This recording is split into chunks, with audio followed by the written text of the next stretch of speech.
सियावर रामचंद्र भगवान की जय। श्री गौरी शंकर भगवान की जय। श्री बांके बिहारी लाल की जय। श्री वृंदावन प्रेम धाम की जय। सब संतन की जय, सब भक्तन की जय। सदगुरुदेव भगवान की जय। गंगा मैया की जय, जमुना मैया की जय, सरयू मैया की जय, गौ माता की जय, तुलसी माता की जय, पृथ्वी माता की जय, काशी महारानी की जय। जय जय श्री सीताराम, जय जय श्री राधे श्याम, नमः पार्वती पते, हर हर महादेव। अनंत कोटि ब्रह्मांड नायक, सर्वेश्वर, पूर्ण परात्पर ब्रह्म, असंख्य कल्याण गुणगण लय, भक्त वांछा कल्पतरु, शरणागत वत्सल भक्त वत्सल दीन बंधु दया सिंधु। भगवान श्री राधा माधव की असीम कृपा करने से 84 कोस ब्रजमंडल धाम के हृदय स्थल श्रीधाम वृंदावन से महापुरुषों की भावमयी सन्निधि में एवं आप सभी श्रद्धालु भक्त वैष्णवों की मंगल सन्निधि में मानव जीवन का सर्वोत्कृष्ट फल भगवत गुणगान, भगवत स्मरण का आनंद हम सभी भगवान श्री कृष्ण की मधुर लीलाओं के माध्यम से प्राप्त करने जा रहे हैं। सर्वप्रथम आप सभी भक्तजनों के श्री चरणों में भगवत भाव से सादर वंदन, सादर नमन। आप सभी को यथा योग्य जय श्री राम, जय जय श्री राधे हरि शरणम, जय श्री जय सिया राम, जय श्री राधे हरि, जय गुरु राम, जय श्री राधे हरि, नाम हरि ओम, हरि ओम, जय सिया राम, जय श्री राधे, जय श्री गुरु महाराज, जय भगवान। वंशी विभूषित वरान्नवनीरदाभात् पीताम्बरादरुणबिम्बफलाधरोष्ठात् पूर्णेन्दुसुन्दरमुखादरविन्दनेत्रात् कृष्णात् परं किमपि तत्त्वमहं न जाने। कृष्णात् परं किमपि तत्त्वमहं न जाने। हरि शरण। सर्वप्रथम आज सब भक्त वैष्णवों को होली का महापर्व, आनंद का परिपूर्ण पर्व है, उमंग का परिपूर्ण पर्व है, हर्ष और उल्लास का भी परिपूर्ण पर्व है। इस महापर्व की, होली के त्यौहार की सबको खूब मंगलमय शुभ बधाई, सबको खूब शुभकामनाएं।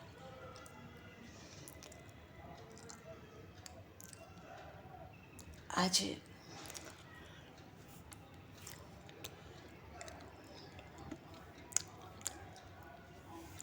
चैतन्य महाप्रभु का भी आविर्भाव है और चैतन्य महाप्रभु के लिए भगवान श्री कृष्ण ने श्रीमद् भागवत में उद्धव जी को सुनाया। ऐसे ही महापुरुषों के लिए वा गद्गदाद्रवते यस्य चित्तम रुदत्त वीक्षणम हसवती कचित्य विलज्य उदगायते नृत्य चेत मदभक्ति युक्तो भुवनम प्रणनाथ। चैतन्य महाप्रभु का हरिनाम संकीर्तन का प्रचार प्रसार जन जन तक, धन्य ऐसे परम भागवत को, ऐसे गौरांग महाप्रभु को। तो उनके आविर्भाव पर कोटि कोटि नमन करते हुए सब वैष्णवजनों को खूब खूब बधाई।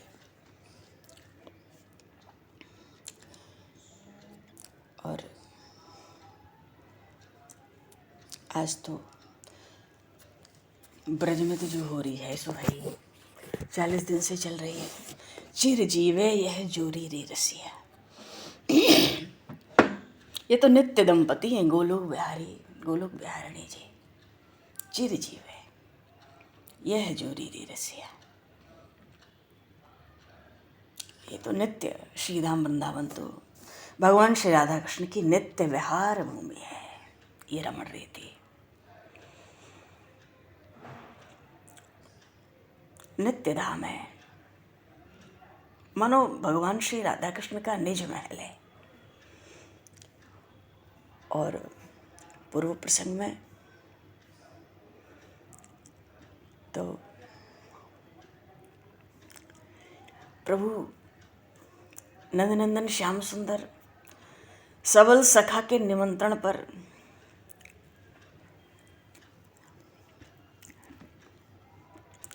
निमंत्रण को स्वीकार किया, बरसाने पहुंचना है। सबल सखा ने धीरे से निमंत्रण दिया था प्रभु को, बरसाने आना। हाँ, फिर हम तुम्हें सब मिलकर रंग लगाएंगे।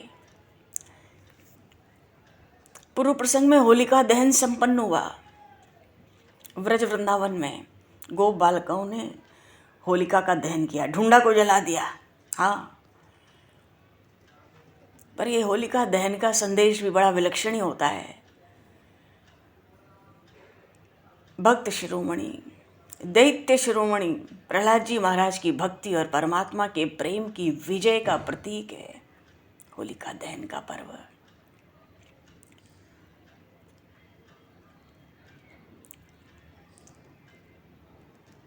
और जैसे ही ये दहन होता है, हमारे राग द्वेष भी दहन हो जाए, सामाजिक सद्भाव हो जाए, तो एक नया उमंग, नया उत्साह तो होगा ही। उसी नए उमंग और नए उत्साह के साथ इस महापर्व होली का स्वागत होता है, रंग बिरंग रंगों के संग। जो होलिका में धधकती हुई आग है, जीव के जीवन में यदि प्रभु की शरणागति हो गए तो कैसी भी विपत्ति, संकट, विपदा आ जाए, जितनी भी ज्वालाएं धधकती हों, जीव सुरक्षित है, भक्त प्रसन्न चित्त है। तो ये होलिका दहन भी जो है ना, उन भगवान के प्रति अटूट आस्था, पूर्ण शरणागति का ही पावन पर्व होता है। अब जितने अनुपात में हमारे भीतर प्रभु के प्रति समर्पण का भाव होता है, उसी अनुपात में हमारा जीवन भी निर्भय होता है, आनंद में बना रहता है। जो भी कार्य प्रभु को समर्पित करके किया जाए, कठिन से कठिन हो तो भी प्रभु के द्वारा वो कार्य पूर्ण हो जाता है। तो प्रहलाद जी महाराज जैसे भक्तराज का विश्वास और ठाकुर के प्रति उनका प्रेम, ये जो कथा है भक्त और भगवान की, इस कथा की ये जो अद्भुत गाथा है, ये गाथा ही होली के पावन पर्व के रूप में मनाई जाती है। और ब्रज की बात अलग है, ये तो प्रेम भूमि है, यहाँ नित्य ही रस है। चलो जी, होली के इस परम पावन पर्व की बहुत बहुत मंगल बधाई।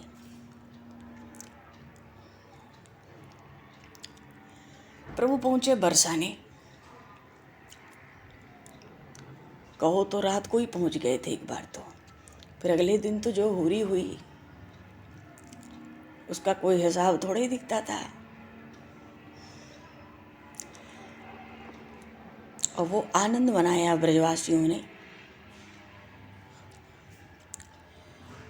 प्रभु बरसाने, सबसे पहले जो होली आरंभ हुई, नंदनंदन के समय बरसाने जाके ही खेल शुरू करते, रंगीली गली से। रंगीली गली से निकलेंगे, अब कैसी है रंगीली गली, देखो कितनी पतली है आज भी, पर जो होरी आज भी वहाँ होती है, ऐसी हो रही होती है, अद्भुत। तो सबका आनंद रस बरसता है।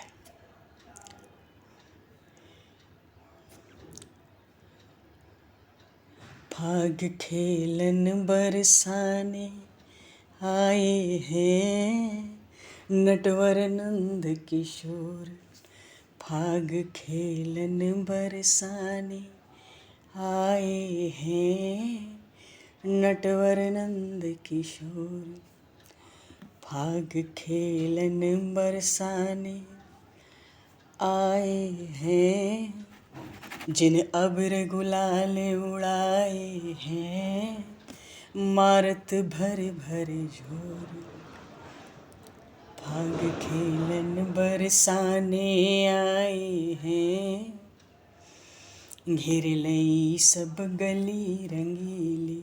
एक तो चलने की जगह नहीं है, आज भी ऐसी है रंगीली गली, घेर लई सब गली रंगीली, छाय रही छवि छटा छबीली, जिन ढोल मृदंग बजाए हैं बंशी की घन घूम, फाग खेलन बरसाने आए हैं नटवर नंद किशोर, फाग खेलन बरसाने। तो भाई ये नंदगांव के श्याम सुंदर अब सब सखाओं के साथ तो पहुंच गए। इनको बरसाने में होली तो हो ही रही है, खूब हुई, लड्डू होली, लट्ठमार होली, गुलाल की होली, डोल उत्सव हो ही रहा है आज सब जगह। पर त्रेता में भी खूब होली खेली जाती थी। त्रेता युग में जब भगवान श्री राम थे, इस धराधाम पर अवतरण थे, उस समय भी खूब होली खेली जाती थी। ये केवल द्वापर युग भगवान श्री कृष्ण से जुड़ा हुआ पर्व नहीं है। होली के पर्व का संबंध तो भगवान श्री राम से गहरा है, पर उसका स्वरूप थोड़ा अलग था। बड़ा अनोखा त्योहार होता था। और अगर शास्त्रों की माने तो त्रेता युग में जो अयोध्या नगरी की भव्यता थी, उसका जो वैभव था, वो वाणी से परे था। और होली सिर्फ एक त्योहार नहीं, राम राज्य की खुशहाली समृद्धि का उत्सव है। राम राज्य की जो खुशहाली थी, समृद्धि था, उसका भी उत्सव होली में ही मनाया जाता था। महाराज दशरथ के शासन काल में भी अयोध्या में बहुत धूमधाम से होली होती थी। गुलाल की होती थी और फूलों के वृष्टि से होली होती थी। लोग शंख ढोल नगाड़े मृदंग की ध्वनि करके होली खेलते थे। और भगवान श्री राम अवध में, और जब जानकी माता अवध आई तो पहली बार होली भई विवाह के बाद। प्रभु मिथिला भी गए, भव्य होली का आयोजन हुआ। बड़ी बेहद खास होली थी वो। जब जानकी मैया अयोध्या आई, पूरी नगरी फूलों से और इत्र से उनका स्वागत की थी होली के दिन। और पूरे राज परिवार के साथ रंगों की होली खेली गई। तो रंगों को ना कुश, हल्दी, चंदन, टेसू के फूलों से सजाया जाता था। और ये नहीं कि केवल मनोरंजन है भाई, वहाँ आयुर्वेद और स्वास्थ्य का भी पूरा ख्याल होता था। वनवास काल में प्रभु थे, 14 वर्ष के वनवास में होली की परंपरा जारी रही। प्रभु श्री राम ने चित्रकूट में, पंचवटी में भी होली खेली। वहाँ के ऋषि मुनियों, वनवासियों के साथ फूलों की, हल्दी की होली खेली गई थी वन में। क्योंकि वनवास में जो वनवासी लोग होते हैं, कोई भी त्यौहार बड़े सादगी से मनाते हैं। और प्रभु श्री राम की जहाँ उपस्थिति है वो तो और खास बन जाता है। फिर तो वनवासी भी खूब भजन कीर्तन भोग लगाकर आपस में प्रेम। लंका विजय हुई तो भी होली का उत्सव हुआ था। भगवान ने लंका को जीत लिया, जानकी मैया को वापस ले आए, अयोध्या आए, पूरे नगर में विशाल होली उत्सव मना था। और केवल होली का उत्सव नहीं, उस समय तो वो अधर्म पर धर्म का भी उत्सव था ना। होली का अर्थ सिर्फ रंगों का खेल नहीं है, कि बुराई पे अच्छाई की भी तो विजय होती है। और भगवान श्री राम का जब राज्याभिषेक हुआ, होली और भी भव्य रूप से मनाई जाने लगी अयोध्या में। प्राकृतिक रंगों की होली, फूलों की होली, भजन कीर्तन की परंपरा उस समय भी थी। गुलाल और अबीर से भी होली होती थी। भोग और प्रसाद होते थे, खूब पकवान बनते थे। ये सब कुछ त्रेता युग में हुआ करता था। पर आज बड़ा महत्वपूर्ण दिवस है। नेपाल में जनकपुर में आज भी बड़ी भव्य होली होती है, परंपरागत ढंग से आज भी। पर आज के दिन की अपने आप में बड़ी अपार महिमा है। क्यों? गौर पूर्णिमा भी है। फाल्गुन पूर्णिमा तो है ही, गौर पूर्णिमा भी है। बोले श्री चैतन्य महाप्रभु की जय।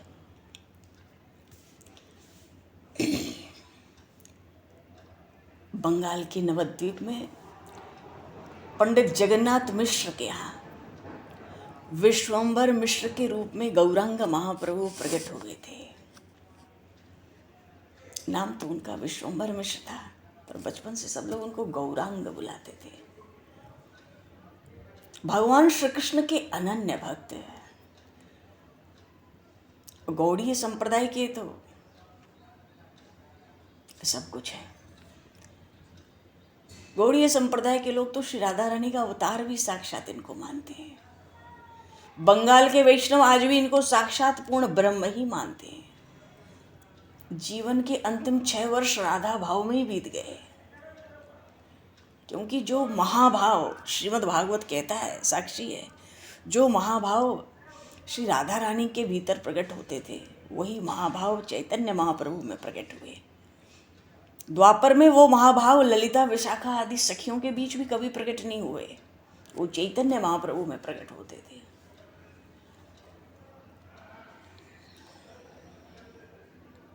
प्रभु के विरह में व्याकुल होते तो पत्थर का भी हृदय पिघलने लगता था।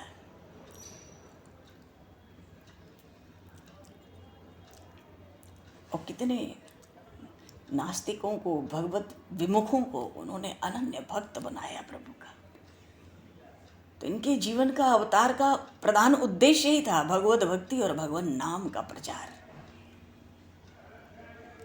अगर ये 2 बात हो जाए, भगवत भक्ति और भगवान नाम, तो फिर तो जगत में प्रेम और शांति का साम्राज्य हो ही जाता है। किसी दूसरे धर्म मत संप्रदाय की इन्होंने कभी भी निंदा तो दूर अवहेलना भी नहीं की। लेकिन जो कलिमल ग्रसित जीव हैं, उनके उद्धार के लिए भगवान नाम का जप और कीर्तन ही मुख्य और सरल उपाय बताया।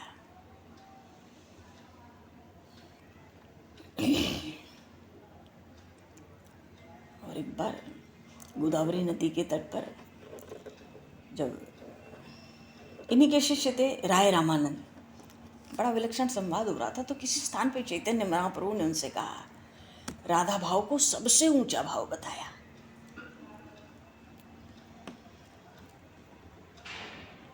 और उपदेश यही देते थे, श्री कृष्ण नाम का कीर्तन करो, श्री कृष्ण के गुणों का कीर्तन करो, ये सर्वोपरि है।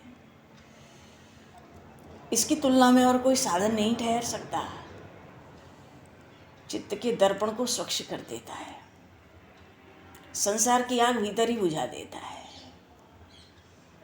कल्याण का हर मार्ग विकसित हो जाता है, भीतर आनंद समुद्र प्रकट होता है। और एक दिन इस महासंकीर्तन से पूरी पृथ्वी आनंद में मानो डूब जाए।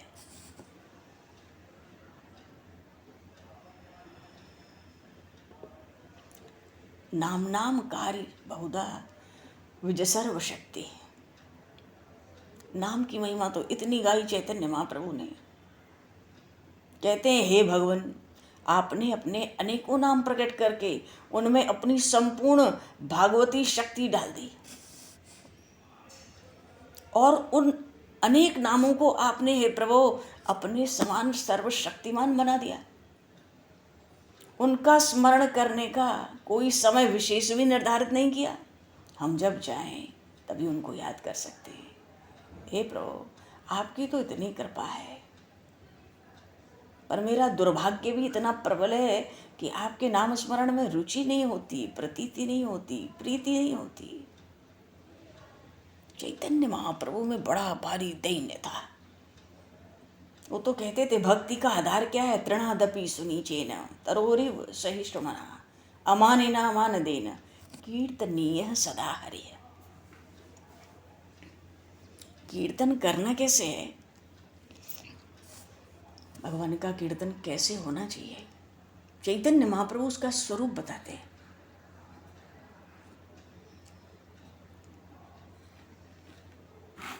तृणादपि सुनीचेन, तिनके से भी अत्यंत छोटे बन जाओ, वृक्ष से भी अधिक सहनशील बन जाओ, स्वयं मान से रहित हो जाओ, दूसरों को मान देने वाले हो जाओ। एक स्थान पे प्रभु श्री राम ने भरत जी महाराज से कहा, सब ही मान प्रद आप अमानी, भरत प्राण सम ते मम प्राणी। जो दूसरों को मान देते हैं और स्वयं अमानी होकर रहते हैं, वो मुझे प्राणों से अधिक प्यारे हैं। महाप्रभु कहते हैं तिनके से भी छोटा। तिनके से छोटा क्या होता है भाई? ये क्या बात हुई? तिनके से छोटा क्या होता है? महाप्रभु कहते हैं जैसे घास फूस हो और कोई पैर रख दे तो दब जाते हैं, और पैर हटा लो तो धीरे धीरे खड़े हो जाते हैं। ये तो तिनके का स्वभाव है। पर भक्त को तिनके से भी छोटा होना है। पैर कोई जैसे घास फूस पे पैर रख दिया, दब गए, फिर उठने की स्थिति नहीं होनी चाहिए। इसका अर्थ क्या है? हमारी कोई मेरे मुंह पर भी आके निंदा कर दे, लड़ाई झगड़ा कर ले, उसको पीछे से किसी से कहने की भी आवश्यकता नहीं है। इसको कहते हैं तिनके से छोटा होना। घास फूस पे पैर रखो, वापस खड़े हो जाते हैं वो धीरे धीरे। पर तिनके से छोटा जब हो जाएगा, ये दैन्य की महासीमा है, ये दैन्य की चरम सीमा है दीनता की। और वृक्ष से अधिक कठोर सहनशील।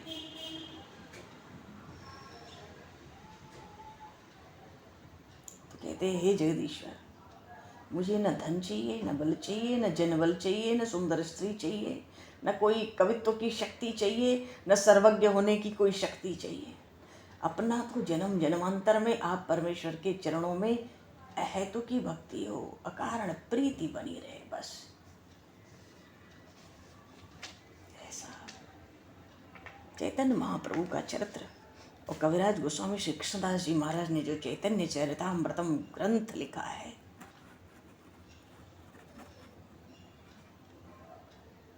उसकी महिमा भी रामायण भागवत से कम नहीं है। तो कहते हैं अहो नंदनंदन, हे श्याम सुंदर, घोर संसार सागर में मुझ सेवक पर कृपा पूर्वक अपने चरण कमलों में मुझे लगाओ, अपने रज के कण के तुल्य समझ लो। वो दिन कब होगा जब तुम्हारा नाम लेने से मेरे नेत्र निरंतर बहते हुए आंसुओं की धारा से सदा भींगे ही रहेंगे। मेरा कंठ गदगद हो जाने के कारण मेरे मुख से रुक रुक कर वाणी निकलेगी। कब मेरे शरीर में रोमांच व्याप्त हो जाएगा। युगायतम निमेषेण, हे गोविंद।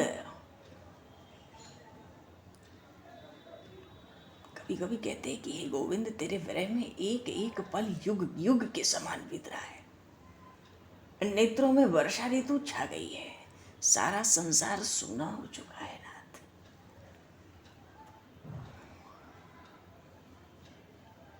कोई लंपट चाहे मुझे गले से लगा ले,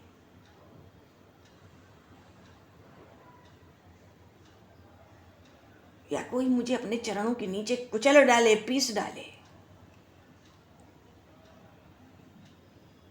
या कोई छिपकर मुझे मरमाहत करे, कुछ भी करे, हे प्राणनाथ, आपके चरणों से चित्त न हटे। श्री चैतन्य श्री गौरांग भगवान नाम के बड़े ही रसिक, अनुभवी और प्रेमी थे। उन्होंने ही तो महामंत्र दिया, हरे कृष्ण कृष्ण कृष्ण हरे हरे, हरे राम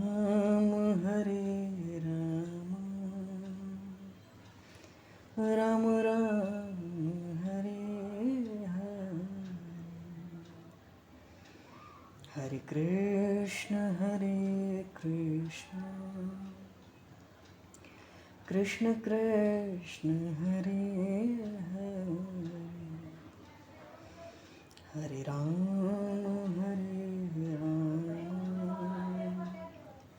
राम राम हरे हरे, हरे कृष्ण कृष्ण कृष्ण हरे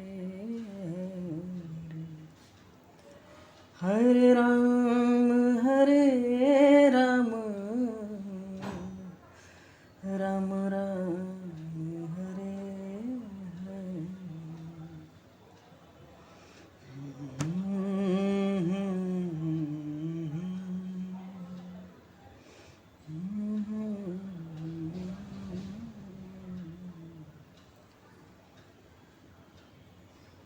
भगवान नाम गौरंग देव कहते थे बिना श्रद्धा के भी उच्चारण किया जाए तो मनुष्य सारे संसार के दुख से छूट जाए, भगवान के परम धाम का अधिकारी बन जाए। भगवान नाम भगवान का आकर्षण करने वाला है। जीव जब निरंतर नाम जप करने लगता है, भगवान का आकर्षण होता है जीव पर।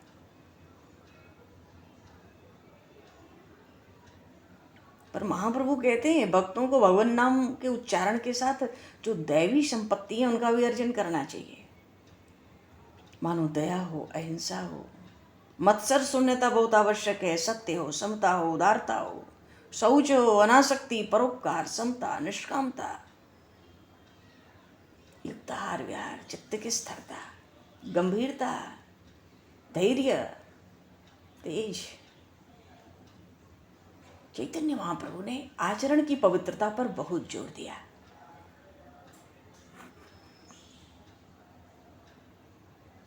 पर इतना आचरण की पवित्रता पर जोर दिया कि उस मत का, उस सिद्धांत का आज लोप तो जरूर हो रहा है। इनके नियम ऐसे ऐसे होते थे कि सुनकर भी कोई आपत्ति कर सकता है, अरे ये क्या बात हुई, ये कैसा नियम है, क्या ऐसे नियम से परमात्मा की प्राप्ति होती है। महाप्रभु कहते हैं आचरण की पवित्रता सर्वोपरि है। जिसका आचरण पवित्र है वहाँ सब सद्गुण निवास करेंगे, और सब सद्गुणों और आचरण पवित्र नहीं होगा, पवित्रतम नहीं होगा, तो वो सब सद्गुण चले जाएंगे। जैसे जीव में लोभ आ जाए तो उसके पास कितने भी सद्गुण हो नहीं टिकेंगे, एक भी, सब निकल जाएंगे। लोभ एक ऐसा भारी दुर्गुण होता है अपने में, वो किसी गुण को नहीं टिकने देता। अच्छा, चैतन्य महाप्रभु 24 वर्ष तक तो गृहस्थाश्रम में रहे। निमाई पंडित भी इनको कहते थे, ऐसा इनका स्वर्ण वर्ण था, इतना गौर वर्ण था कि गौरांग भी नाम पड़ गया। न्याय के बड़े पंडित थे। 24 वर्ष तक तो गृहस्थ भी था, माँ थी घर में, पिता तो नहीं थे, माँ थी। पर जीवन में अनेक अलौकिक घटनाएं घटती थी।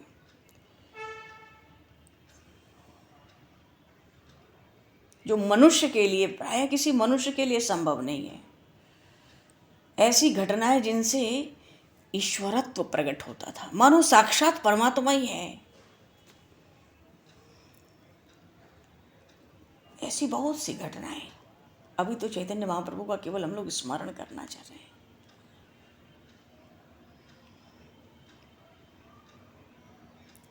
कीर्तन होता था सबके घर, सामूहिक कीर्तन होते थे, सब एक दूसरे के घर जाते थे। महाप्रभु की माता जी थी घर में, उनको कीर्तन अच्छा नहीं लगता था बहुत। क्यों? मेरा लड़का बह गया है, घर में टिकता ही नहीं, घर में रहता ही नहीं, हमारा काम है दिन भर रोना। गृहस्थ में आ गया फिर भी ये रहता नहीं।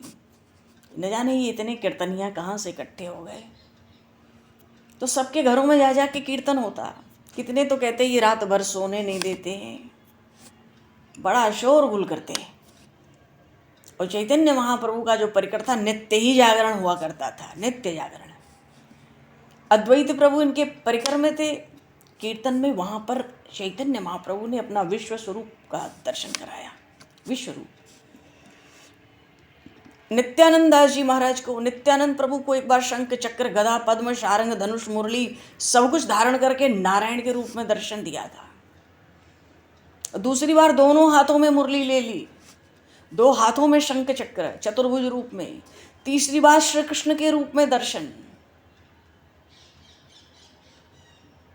श्री नित्यानंद प्रभु तो श्री चैतन्य महाप्रभु से अभिन्न हृदय थे ना। एक बार तो माता सची ने, इनकी माता ने गौर निताई को, चैतन्य महाप्रभु को और नित्यानंद प्रभु को श्री कृष्ण बलराम के रूप में देखा। वस्तुतः इनका यही स्वरूप था। एक बार तो किसी भक्त के यहाँ गए, कीर्तन हो रहा था और जो प्रभु का सिंहासन था, कीर्तन करते करते आवेश में उछल के उस सिंहासन पे जाके बैठ गए और नरसिंह रूप धारण कर लिया। तो जो आवेश होता था भगवान के विभिन्न अवतारों का, तो सब जाके मत्था टेकते, बार बार दंडवत लगाते, प्रणाम करते, प्रभु हाथ रख रख के आशीर्वाद देते थे, भक्ति के नाम के आशीर्वाद देते थे प्रत्यक्ष। एक दिन नित्यानंद जी के मन में आया कि इनकी माता कीर्तनियों से बहुत नाराज रहती हैं भीतर से, क्यों किसी को सोने देते नहीं, रात भर सारा दिन हो शोरगुल हो, बाहर बाहर डोलना दिन भर। तो उनके मन में आया जल्दी जाओ कोई सची माता को बुला लाओ। तो महाप्रभु उनको भी इसी आवेश में आशीर्वाद तो दे देंगे, ऐसे तो वो कीर्तन में कभी आएंगी नहीं, और ये भी नाराज हो जाए तो आने भी ना दें कहो तो। उनको ये दिमाग में बैठा रहता है कि ये कीर्तनियों का विरोध करती हैं। तो नित्यानंद प्रभु ने सची माता को उस कीर्तन में बुलवाया, सब प्रणाम कर रहे थे उसी में सची माता को, और ऐसा दृश्य तो सची माता ने कभी देखा ही नहीं था।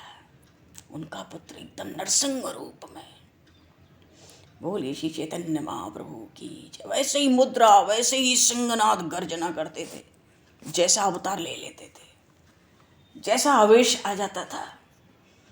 तो सची माता ने प्रणाम किया, पहचान गए, बोले नहीं नहीं इसको आशीर्वाद नहीं दूंगा, क्यों, कीर्तन नहीं करने देती है। नित्यानंद प्रभु ने उन नरसिंह स्वरूप श्री महाप्रभु को समझाया, महाराज आपके शरीर की जननी है, कृपा करो, हाथ रख दो, इस समय हाथ रख दो बस। तो प्रसन्न होकर हाथ रखकर आशीर्वाद भी दे दिया, कहते कीर्तन करो। तब से शशि माता भी कीर्तन में आने लगी। ऐसा रूप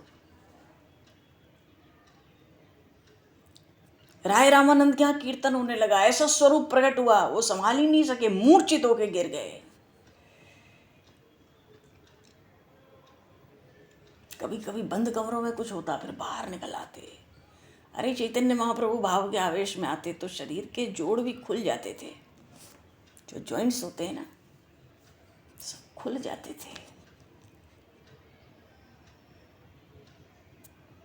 जो अस्थियां होती थी जितनी बड़ी होनी चाहिए वो भी लंबी लंबी हो जाती थी। और कभी कभी कछुए के अंगों की तरह बिल्कुल सिकुड़ के जरा से हो जाते, मानो मिट्टी का कोई लोधा हो उसकी तरह पृथ्वी पे पड़े रहते थे। असाधारण चमत्कार, साधारण चमत्कार भी दिखलाते थे। चैतन्य चरितामृत बहुत विलक्षण ग्रंथ है, कई कोड़ियों के, कई असाध्य रोगों से पीड़ित रोगियों को रोग मुक्त कर दिया।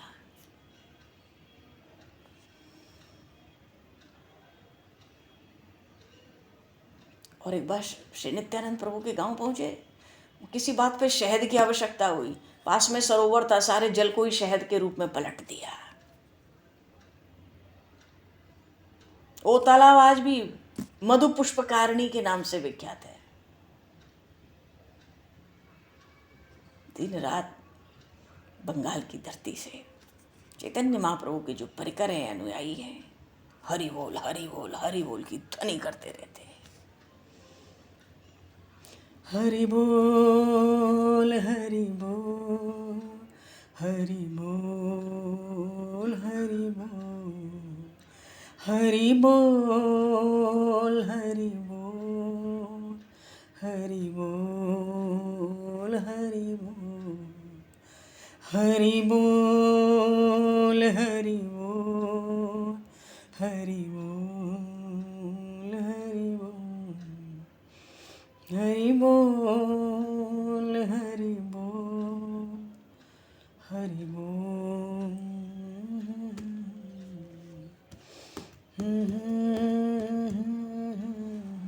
और इनका जो परिकर था श्री चैतन्य महाप्रभु का, जो प्रधान परिकर में थे श्री नित्यानंद प्रभु, अद्वैत प्रभु, राय रामानंद जी, श्री रूप गोस्वामी जी, जिन्होंने श्री गोविंद देव जी को प्रकट किया श्रीधाम वृंदावन में, जो आज जयपुर में शोभा बढ़ाते हैं।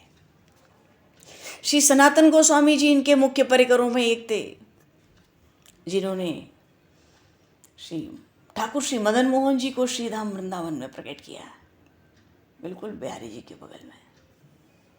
श्री रघुनाथ भट्ट जी, श्री जीव गोस्वामी जी अकेले ही 4 लाख श्लोकों की रचना कर डाले। यहीं रहते जीव गोस्वामी जी, राधा दामोदर मंदिर में आज भी उनकी समाधि बनी हुई है। 18 पुराण मिला के जितने श्लोक नहीं है उससे ज़्यादा श्लोकों की रचना और सब वैष्णव ग्रंथ लिखे जीव गोस्वामी जी ने, अभूतपूर्व। ऐसे जीव गोस्वामी भी उन्हीं के परिकर में थे। श्री गोपाल भट्ट स्वामी जिन्होंने श्री राधा रमन लाल जी को श्रीधाम वृंदावन में प्रकट किया, वो भी उन्हीं के परिकर के थे। श्री रघुनाथ दास जी महाराज, इनकी भी समाधि ये गिरिराज जी में परिक्रमा में जतिपुरा आता है ना, श्रीनाथ जी का मंदिर, श्रीनाथ जी के मंदिर के ठीक पीछे अभी भी गुफा बनी हुई है। गुफा ही है और बड़ी विलक्षण है। हरदास साधु, नरहरि सरकार ठाकुर, किनका नाम लेंगे, बड़ा लंबा चौड़ा परिकर और बड़ा विशाल चरित्र। श्री रामचरितमानस जैसा ग्रंथ श्री चैतन्य चरितामृतम है और संपूर्ण जीवन अतिशय प्रेम है।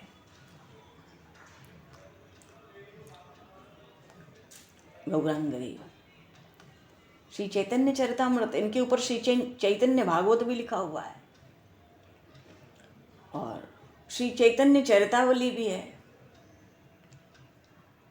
एक दो और बड़े विलक्षण ग्रंथ है, पर कविराज गोस्वामी श्री कृष्णदास जी महाराज जी जो गिरिराज जी वाले थे, इन्होंने तो ऐसा श्री कृष्ण श्री चैतन्य चरितामृतम लिखा कि अब जिसने देखा हो ही जाने, वो क्या बोलेगा। वो ऐसा श्री चैतन्य महाप्रभु का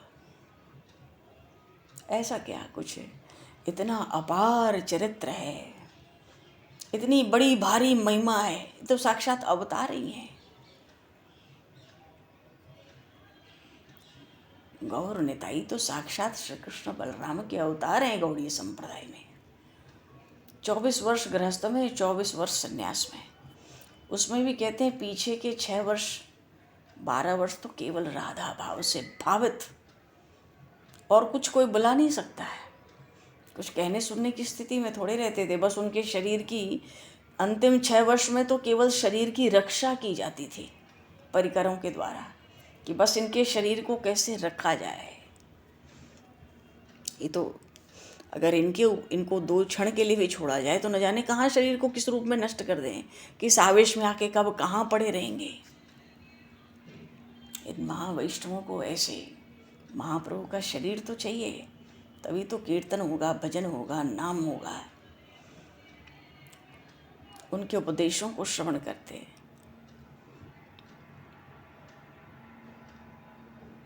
श्री चैतन्य चरितामृतम केवल भक्ति और नाम और संकीर्तन की महिमा से ओतप्रोत है। और ऐसे ऐसे उसमें चरित्र हैं। बोलिए श्री चैतन्य महाप्रभु की जय। आज गौर पूर्णिमा, इसीलिए फाल्गुन की इस पूर्णिमा को वैष्णव समाज में, गौड़ीय संप्रदाय में तो कहा ही जाता है कि ये गौर पूर्णिमा है, गौरांग महाप्रभु का आविर्भाव दिवस है। होली के साथ इसी उत्सव को वो विशेष रूप से मनाते हैं, गौर पूर्णिमा। बोलिए श्री नंद नंदन श्याम सुंदर भगवान की, श्याम रामचंद्र भगवान की, श्री गौरी शंकर भगवान की, शरण जी महाराज की। सब संतन की जय, सब भक्तन की जय, सब गुरुदेव भगवान की जय। समय को दृष्टिगत करते हुए अब आज यहीं पर वाणी को विराम। वाक्य पुष्पांजलि प्रभु के श्री चरणों में सादर समर्पित। और जो क्रूर जी महाराज का प्रसंग चल रहा है, जैसे भगवान श्री राम के राम वनवास का प्रसंग है, वैसे ही भगवान श्री कृष्ण के मथुरा गमन का प्रसंग है ब्रज में। पर यहाँ विरह नहीं है, विरहाभास का ऐसा प्रसंग है, ऐसा मार्मिक जो प्रसंग चल रहा है उसको आगे प्रेरणा से लिया जाएगा। आप सभी को यथा योग्य जय सिया राम, जय जय श्री राधे, हरि श्री राम। एक बार फिर से होली की बहुत बहुत शुभकामनाएं, बधाई सबको। जय श्री गुरु महाराज। हरि जय जय